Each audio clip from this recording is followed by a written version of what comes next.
The topics and opinions expressed on the following show are solely those of the hosts and their guests and not those of W4WN Radio, its employees, or affiliates. We make no recommendations or endorsements for radio show programs, services, or products mentioned on air or on our web. No liability, explicit or implied, shall be extended to W4WN Radio, its employees, or affiliates. Any questions or comments should be directed to those show hosts. Thank you for choosing W4WN Radio. Are you ready to take a journey? Let's connect with the healers of the world. It's that time. It's time for the Language of Healing on W4WN Radio and Talk 4 TV. Now here's your host, Dr. Nicole Fortin. Hello, everybody, and welcome back to the Language of Healing on W4WN.com. Today, so excited. And this feels so timely with the hustle and bustle of the holidays and, as it's here in the Northern Hemisphere, getting utmost darkness. And how do we create light and happiness, joy, deeper within us, that true joy and purpose and clarity. And today's all about, I love this, creating space to breathe. When we feel so rushed and, possibly this time we're trying to get things organized and wrap up the year. So where do we and how can we support ourselves in creating more of that room to breathe a little and help us get out of stuckness and that overwhelm cycle that might show up along the way? We have a wonderful guest with us today who's a Feng Shui and energy clearing expert with lots of training in her repertoire toolbox. Let's bring her on, Amara Hamilton. Thank you for joining us. I'm so happy to have you here. Yes, thank you, Nicole. Thank you for having me. Yes, for sure. So Feng Shui, this is a great, people call it Feng Shui. Have you heard that one? A lot of times, yes. Yeah. And someone maybe practices Chinese medicine, it's funny when it's a learning language, you have to learn how to, the tonation is different and slightly different perspectives. It's like, oh, yeah, that could be pronounced a different way, just like we can create space a different way. Maybe there's another avenue we don't know yet. So you have lots of training. What else have you explored? Lots of things around energy clearing and work, right? And mastering our own presence and our own energy. And so what is something that, after 26 years of experience, plus you're like just living life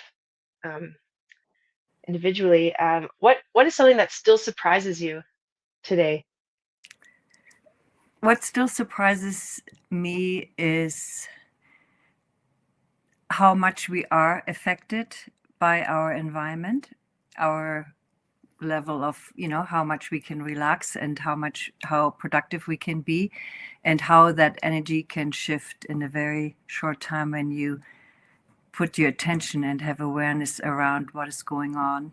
And like within seconds, you can have a different perspective on, something in your life, for sure. Mm. Yeah, and that's reassuring because some things are really chronic, and we keep looping back and back, and it's like, oh, what's it going to take to shift that? Yeah. What else can you say about that? Like, we'll dive in maybe to some tips or what you do more around to open that up, but where's the place to start? Yeah, so what's important to understand is that often we look at our environment and ourselves backwards. We make, particularly at this time of year, we plan for the next year and, we commit to something and say, okay, I want to do this, I want to change this, whatever. And then we all know that 3 weeks into January, it sort of all falls by the wayside. And for me, to a great part, not the whole part, but to a great part, it is determined by our environment if we succeed with our goal setting or not. Because the environment holds a particular pattern, a flavor that is unique for each home, for our office space, for each business. And so it holds that pattern. And so now we're in that pattern. We ourselves are interacting with that pattern. And so we show up in a particular way. So when we say, oh, I want to change my pattern, which is exercise more, do something different, and we come up against the old pattern in our environment, it will push us back over time into the pattern that it's used Yeah. to. Mm-hmm. So it is like an uphill battle to change yourself internally, to do new things when the environment hasn't shifted. So for me, the easiest way to, get through the New Year's resolutions and actually implement something new, and could be all kinds of things, could be health things, personal growth items. The easiest way to support ourselves is to change our environment and take out the patterns that somehow activate us or hold us in, so that we have a little bit more room, there's a little bit more space. It's sort of in neutral. And then when something is in neutral, then I can add my flavor in and create it, how I want it. And then we'll get into this new routine, whatever. And then over time, I want to clear it again so that I can keep growing and expanding. Yeah, because it's an ongoing thing, right? Like, because we're constantly expanding, or, yeah, I mean, in the sense of creation, or like I know for myself, um, if I have to sit down and do some paperwork, I can't do it till like the house is tidy. Yes. It's like it can Yeah. like that gets so much of my attention. So that really resonates me with how the environment affects my productivity, or my mental state, or even how well I rest. Yes. If it's like, Yes. and I'm sure that clearing your space, or the environment, is more than just a cluttered pile of paper in the Yes. corner. But like that stuff, I can really see how that limits us a little bit. Yeah, because we have like the energy it's like a signature, and it's unique for every space, because it's a combination of the environment. So in the environment, we have energetic patterns like fault lines and magnetic fields and underground water. It's just naturally there. Nothing we can really do about it. And not all of those things affect us necessarily. And then we have people energy. And so people have been in the space and they left an imprint, right? We just leave an imprint. And so particularly with places where, challenging things happened, or older homes, or places where a lot is going on, there's a lot of people energy there. So whatever the flavor is of that people energy is something that we tune into. For example, I know from, real estate friends, their houses where people divorce, right? They live there for a year or two, and then something happens. Yeah. And so the next person coming in already is attracted to that place because they already have a challenge in their relationship, and it sort of feels like good to them, right? But then they come to kind of a crucial place where they have to decide, am I following in the pattern, or am I changing it? But we're not aware. So most people will just follow, right? Or if you look at a business, great example are restaurants. We all know of restaurants that stay for 20 years, and then others that change over every year or two. So the first person who started a restaurant in that space, super keen, got all done, whatever. And then after a year or two, something happens and they go bankrupt. Then that flavor now is in there. So the next person coming in will be perhaps 90% sure they will make it happen. And then, something happens and they go down that route. And then all of a sudden it's like the next person attracted is more like 60% sure. But it's all underground, right? We're not aware of it. So these patterns in spaces influence a lot. And people, of course, the energy, the feeling that we have, all the feelings, is what creates the patterns. And then there's electromagnetic, which is like the third one, all the technology. So all of those three things together, like earth energy, people energy, and technology, give the space a personality. And so our personality is interacting with the personality of the space. And so kind of my job is to make sure that that is as smooth as possible. So when you're working with someone or home or the homeowners, you're also taking into account their energy in some sense, like what's best for your energy, right? Or is Yes. that So, because it's like yeah. probably not textbook, like nothing really is, right? You can learn, feng shui, space clearing, and I think there are many like pathways to get there too, Yes. There are like many different systems. ideas, right? Yes. Yeah. And even if you look at something like Feng Shui, there's whatever. I think for well-known types of schools, there's probably 8 that, people know about. And the books all have different things. So it's can be very confusing. But if you stay in one system, like one system of Feng Yeah. Shui or versus another, then it's fine because you follow through on a particular path with a particular intention. So for me, Feng Shui is, I've adapted a little bit. I learned it with the perspective of coming from intention rather than kind of laying down the law and this is how it has to be, because our Western culture is not, we don't live that way. And Yeah. we always want to know, why are you doing this? What is going on here, right? But Asian cultures are more like, let the master come in and this is what you do. So there has to be this discernment. And so I like to kind of pick and choose items that will help you become more focused and literally able to do the things that you want to do in that space. In your Yes. bedroom, you want to sleep. At your desk, in your office, you want to work, right? And so the question is, you want to come into your house. Are you actually welcome into your house?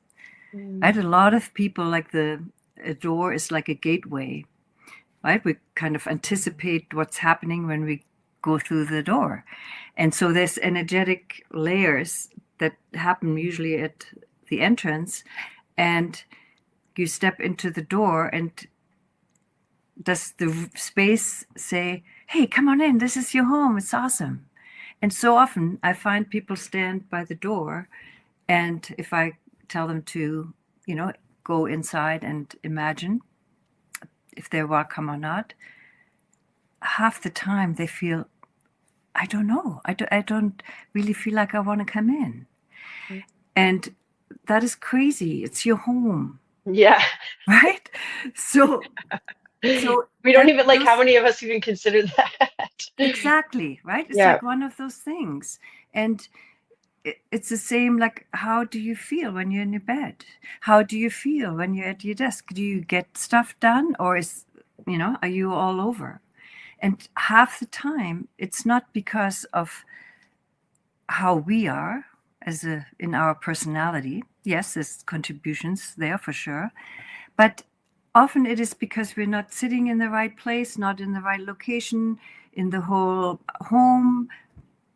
There's something going on in the bedroom, and we're totally unaware. But when we stop and slow down and actually notice, we become aware.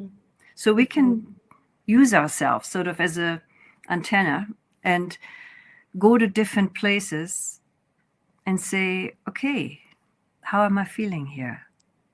Can I actually do what I'm intending to do? Can I go and imagine my work? Can I close my eyes when I'm lying on my bed and feel like, okay, I'm just going to drift off, instead of, 20,000 ideas going through my head, or tightness in my chest, or some other thing going on. One thing I remember from you about, let's just go with the office space, because many people have, an office room, right? And Yes. put the desk against the wall, and it's because it's it's a bit maybe tucked out of the way, and you get space in the middle. But then when you're at the desk, you're facing the wall, your back is to the window or to the door. And yeah, I'd never really considered, oh, like maybe flip it around the other way. So you have a view of the whole room. So then there's a bit more space between the desk and the wall, but you can get, I don't know if it's the case for every room. I guess it's case by case, but to me that makes a huge difference when I'm sitting somewhere where I have a bigger view. Yes. And maybe I would think, oh, that would be distracting to see all of that, but it actually creates space to breathe and feel comfortable. And maybe that's the safety point. It's like you can see your surrounding and you're not kind of wondering what's behind me. Yeah. Yeah. It's a Feng Shui principle of, Okay. they call it the comfortable armchair position, where you are sitting in like an armchair also has a back, right? So something has your back. And so you have a different feeling of safety, because when you are sitting somewhere and the door's behind you, for example, your fight flight part of the brain is getting activated, because that system is constantly checking, am I safe? Am I safe? Is anything going on? Is anybody coming in? Like, even if you know you're alone in that space. So that's just a thing you can't turn off. So what then can you do to calm this down? So when you're further back in a room and you're looking into the room, kind of, you can see the door, the system will relax because you're in charge. You know what's going on. Somebody coming in the door? No, nothing. It's all easy. And then it means you have more brain capacity left, literally, to focus on your work. And this is true for most people. Not everybody. Some people have really, really strong intention setting. And so if they sit down at the desk, that they can do it. Doesn't matter where the desk is, or if they're on the airplane, or, they're sitting somewhere and it's noisy. But for most people, when you do something that, takes a little bit of thinking and focus, it's easier to be in a place where you feel there's room in front of you. Mm-hmm. And we usually, with any kind of, particularly in an office, a lot of people like to be practical and kind of logical. Oh yeah, this is all kind of lined up all around the outside. And oh, I have a view out the window. But the question is, do you want to sit there and look out the window and wish you were outside, or do you want to be focused, get your work done, and go outside? Right? Like that is kind of the difference. So it's not so much that, like, when I sit down, I just want to get my work done, really, and then have more time and freedom to do and be outside or do other things. So, but often, and the way furniture is often laid out when you go to a store to buy it, it's sort of for all against the wall and being in some way practical, but it's not necessarily supportive. Like all the little cubby holes, right, that became so fashionable, big office space, and then you just get your little cubicle in there. It's the worst possible scenario to have a productive team. Mm-hmm. So interesting. And there are things you can work with, but it's the worst possible setup. And, it's just interesting to observe. Well, how many businesses are running like that, right? Yes. Or, you know what? I was just kind of reminded of when I was doing a lot of study, my study days, exams. Yes. I loved being at like a restaurant, like a Denny's or a coffee house, or, being tucked away in the corner, see everything, but there's a busyness. I don't know, maybe that's kind of interesting. I felt like I focused better in something like that, but maybe that's just a personality thing. Yeah, it's a matter of both. But if you're in the back corner, and you see everything, the fight flight is not going on. But it's like some people feel like they can learn better when they listen to music, or so there's individual differences. But if you sit at the back, like if you think about a boardroom, right, there's a reason why the head of the board sits at the end and has everybody in front of it. And when you actually look at the most layouts of boardrooms, the head is the person who's sitting furthest back in the room and sees the door, kind of over there. And so it means they hold everybody. They're in charge and they hold everybody. So that is kind of the thing. And then you can have sort of a power thing down. So the person, if the door is on the, let's say on the left, then the person who's sitting on his right side would be second in command because they have the next biggest view. Right? The people who are down on the side who have their back to the door feel less powerful in that context. And so we have, inherently, often people will set themselves up correctly. But, we also have recognized structures like a boardroom setup where people, or you go into an office like the bank person, right?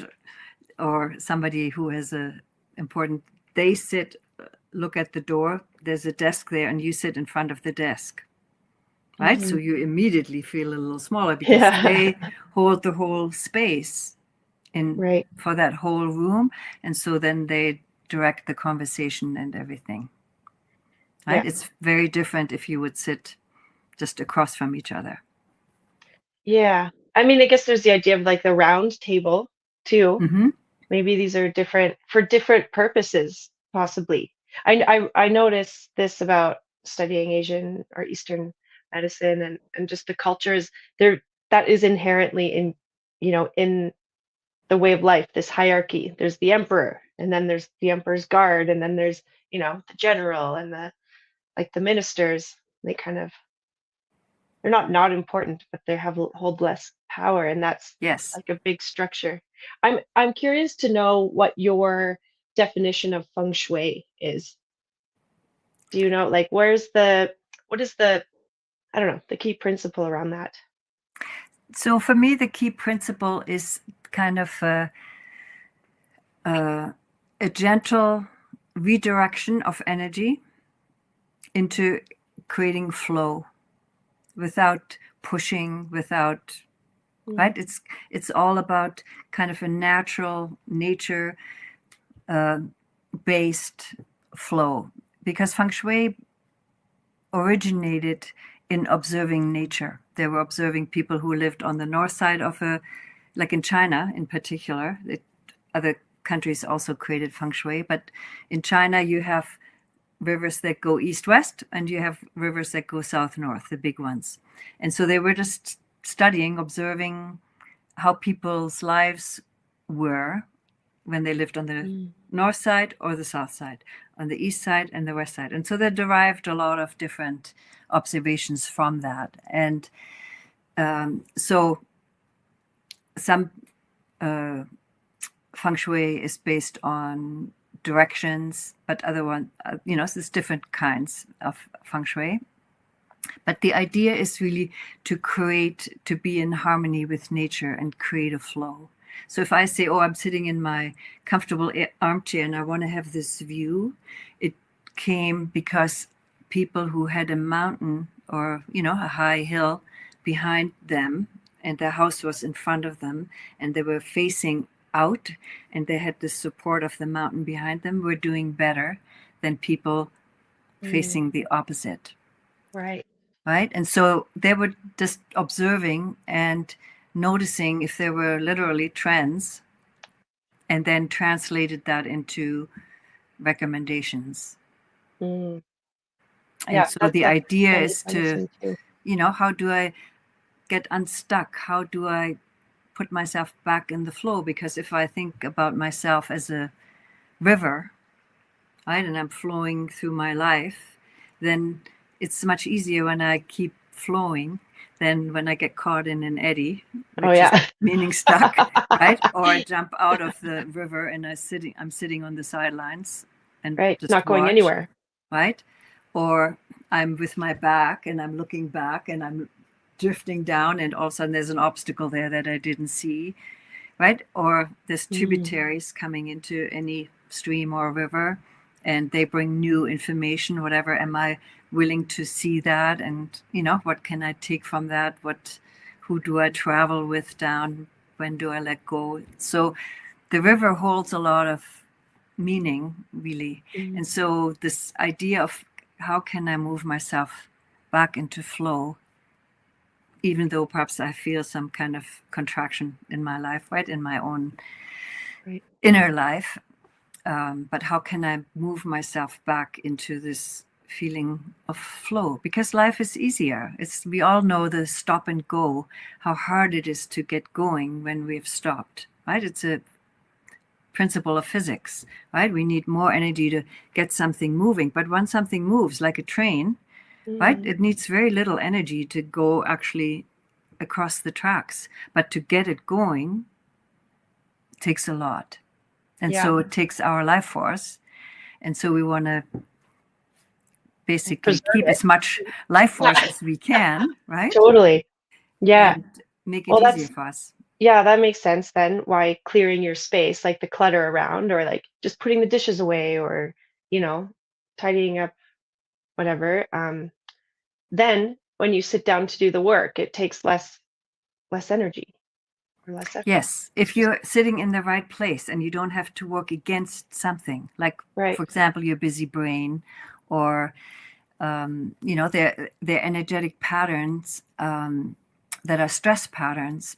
For example, a fault line in a physical space that we don't really know about, right? Like when we're buying a house or we're going into some place, we're not checking the earth map to see if there's a fault line there. Yeah. Maybe you are. Yeah, my body will, because I learned to check that. Yeah. And so there's a feeling associated with that. But if you don't know it, in a way, you're at the mercy of it. Right. And so a stress line, a fault line is called a stress line because the earth is moving in two different directions, right, at that place. And so we're not just having the big lines that we know, like in California and along the whole west coast of North America, and of course other places, but the big fault lines create smaller ones, right? And they sort of come off in right angles and then they divide. It's like the energy sort of distributing itself, so it's not all sitting in one place. Yeah, like a leaf. And so we have fault lines everywhere, right? And it doesn't matter. I mean, I've been to many different places and it's quite astounding. Even if nobody says, oh, there are fault lines here, you wouldn't expect they can still be there. So this fault line activity creates stress. And so when we all have our own kind of unique experience of stress. So some people start to get confused. Some people just go like, oh, whatever, I'm feeling exhausted, or I'm feeling unstable, or whatever. So when I put somebody on a fault line, they will say something usually. When I say, what are you aware of? They may say something. And then I know, okay, this is their stress pattern. And everybody in the family could have a different stress pattern. But if it is somewhere in the house where they have to go and cross it all the time, like goes to the middle of the house or the staircase if there's an up or down, or in front of the kitchen or whatever, right? Like it usually goes like a straight line through space. Then I may go through that stress line 50 times a day. Yeah. And 50 times a day, my system registers it and says, oh my God, I feel so unstable. Oh my God, I feel so unstable. And then it's like you go through and then you have to regroup for a second. So that has a cost, right? To do this many, many times. And we're not aware that that is going on. And so that can be worked with and brought into more, a more neutral place so that you could leave that whole stress pattern out of your life. Yeah, wow, amazing. What a difference that would make for so many, I just even imagine, the pacers of the world. Yes. Imagine you're pacing, thinking, clearing your head, but every time you're crossing, that's a possibility. Yes. It's actually just depleting more and more. And it is about preserving our life force, because I think this is what, provides us longevity and good health and living. And exactly. It's like part of our constitution, what we're brought in with, and it can be difficult to top that up. So living in a nice environment that creates the space and the clarity is like makes a huge difference. Yeah. And the interesting thing is you talk about nature and whatever is what I've learned through, some different experience in different countries and different environments is that out in nature, all of these things are not as intense, right? So I remember going to a place where they had a huge battle 500 years ago in Europe. And it was, we were all kind of thinking, oh my God, this is going to be like, whoa.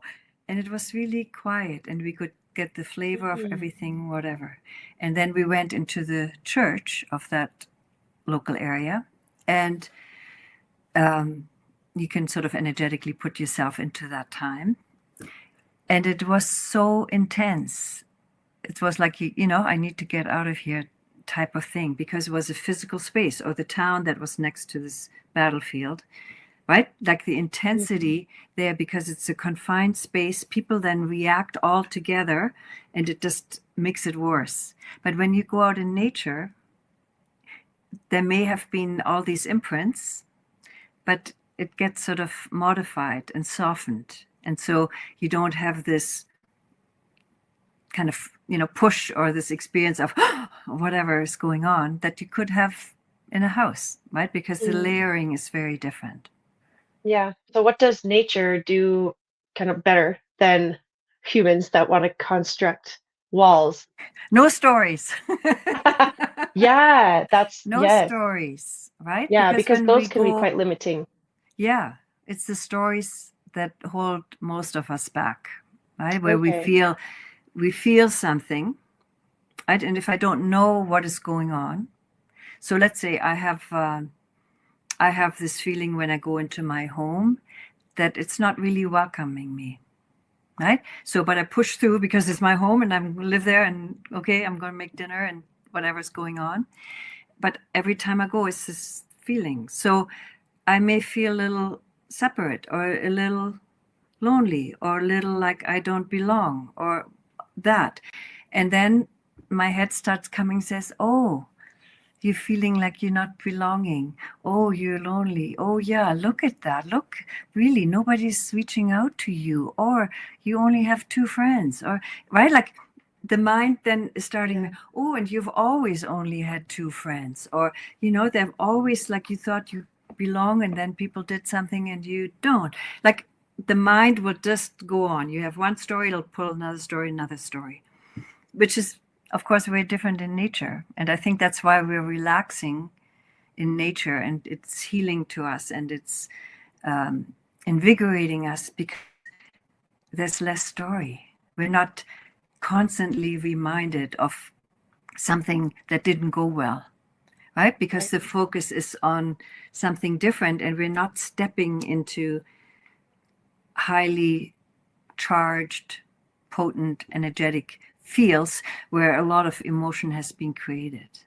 Right. Well, now I'm just thinking about Feng Shui and it means, Feng is the wind, right? And Shui, the water. Yeah. And those elements, wind and water, will transform anything, it will change landscapes. Yes. It will, like the ocean over the sand, it will clear it. Yes. The wind will, or the trees will grow and it's so clever. Yeah, and we have to allow it. Yeah. Right? Being in the house, we're not allowing. Right. Yeah. Right? So well, because we kind of close those elements off, or Yes. we close any possibility of something coming into cleanse, and maybe it is part of our limiting beliefs. Maybe it's the space, the confines of the walls. I think this is a really important topic right now because of the intention setting of this time of year, and it's quite fascinating to me how we will set these intentions, and then like 3 weeks later, you say we're kind of we haven't ingrained that new Exactly. channel. Yeah. And these are all elements that are at play, or what holds us back. Yeah. Oh. Exactly. Mm-hmm. And so awareness alone is very helpful, right? Is to go and sit or lie down or stand somewhere. I think my greatest, insight when I was learning all this and why I just was so fascinated by it was that I could stand over here in a room and then I could go to the other corner and I would feel differently in each space. And I didn't have time, like a second in between. I didn't have time to come up with a story or any particular thing. It was just, oh, this is how I feel when I stand here, and this is how I feel when I stand here. So what is creating that? Right? Like what is going on? Because usually when I feel something, I go and figure out, oh, it's because of this. Right. Right? My story. We want the story. Exactly. Right? Yeah. We're just so conditioned to it. Yeah. But if I say, well, that's not true. I'm just feeling this. I feel right here, I feel a little irritated. And here I feel, oh, this is a little calmer and more spacious. Good. So that's it. That's all. It doesn't mean anything. And so that is very freeing. Because then when you feel something is moving, you can more easily acknowledge, oh, I'm feeling this. And you don't want to stuff it. You want to acknowledge that you're feeling it. But you don't have to explain it or fix it or whatever. And if I allow that, then it's like wind and water, right? It'll just keep moving and I'm moving into the next feeling. And I move into the next feeling. Like children, babies, when they're 6-8 months old, I would call it baby TV. And you hold them kind of, and you look at them, all the emotions would float through their face and you see everything. And I would be amazed. God, they look angry. That is hate. Whatever. Like you just see every emotion go through. But because there's no story, it moves through and there's no stopping. Right? The story stops it and then we get attached to it and we do our thing and then you may get depressed or sad or super angry because we're stuck in that. But if I can just be with it and allow it, it will move. And so we talked a little bit about life force. It will just preserve that because I'm in flow. Everything is a wave, right, in life. Right. Like Chinese medicine, right? Everything is. Yeah, well, that's like the Taoist principle, which I think is what Feng Shui is based on, the observation of nature. And because and then Chinese medicine, it's our internal environment meeting the external environment. And Yes. the whole purpose and point is to live in accordance with the nature, Exactly. live in the flow, like change with the seasons, with the years, your life stage phase. When we resist that is where we get problems, where we stop the flow. And then we create the story stuck.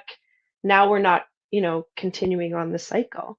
Exactly. So maybe that's one thing to take away for our listeners today, that, if you don't have an expert such as yourself in their home or their space, it starts with the awareness. Find rooms where you do notice that you feel maybe more open and relaxed, and some that are more stressed, and don't just let that kind of move through you. Yeah. And sometimes like a fun thing is to play detective and notice, where do you not go? Like if you sit on a sofa, where are you sitting? Yeah. Are you always sitting in the same place? And do you never go to the other side? Right. Or a room. Are there rooms that you avoid? Like that, it's just, or you sit around the dining room table. Where do you go? And then just try sitting somewhere else and notice what happens there. That's a quick and fun way to just become more aware, because we're so habitual and we don't know that we're evading. Sometimes we're avoiding, like unknowingly, our body is trying to find the best place and we're avoiding the spaces. So just see if you're actually using your whole space, or if they're, if you feel like, I better sit over here, or I better sit over here, and you don't know. And then sit there and notice how that is different than sitting where you usually are. Mm-hmm. And then how could you bring more of that, let's say, the feel-goodness So you notice what is going on, and so that is the first level of awareness. So when I have awareness, then I can do something with it. So of course you can, bring somebody in who does energy clearing or feng shui. But for yourself, you could even see, okay, if I'm intentionally creating, like some people like to use sage or whatever. For me, it's a short thing, but it's like cleaning the house and then you have to do it again type thing.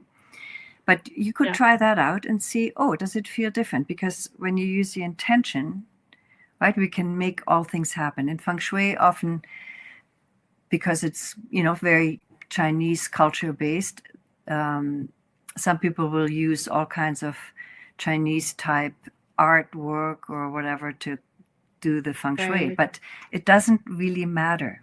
I could take a water glass and put it there and say the intention, I'm putting it there so it reminds me that this is what I want.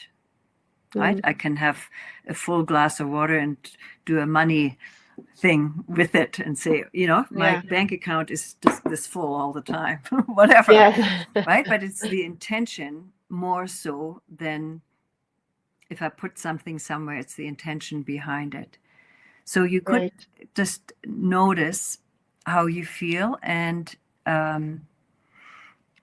become more aware of what happens inside of you.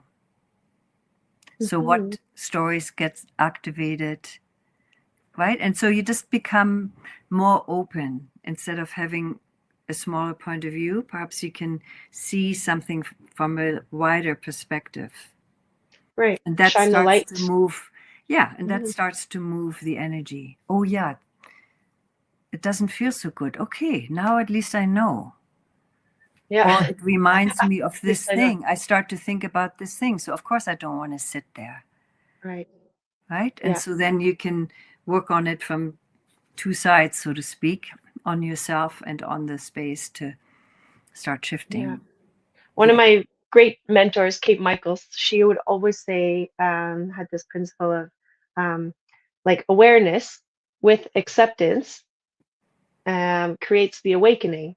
Yes. So yes, awareness is a first step and is super important when we're setting intentions. Yes. Because I think what also stops us from following through or really having those New Year's resolutions stick is that our intention doesn't align fully with, our like like our energetic pattern or something where we're up against something that's like an invisible force. Yes. Yeah. But that invisible force could be what drives miracles, it can either go ahead. You were adding something there. Yeah. So the intention, your internal intention is usually set because you want to shift something, right? You want to get better at this or do this differently to benefit yourself because you're feeling some kind of lack or it's, not enough of something or you want to get stronger or whatever it is. And so you're trying to change something internally, but the environment just says, well, not happening because we're set in this pattern, right? And so sometimes to make these inner changes, it's easier to start making the outer changes in your environment. And then all of a sudden there's more room. There's more room to totally relate to that. Expand into your intention. And it doesn't have to be a challenging thing.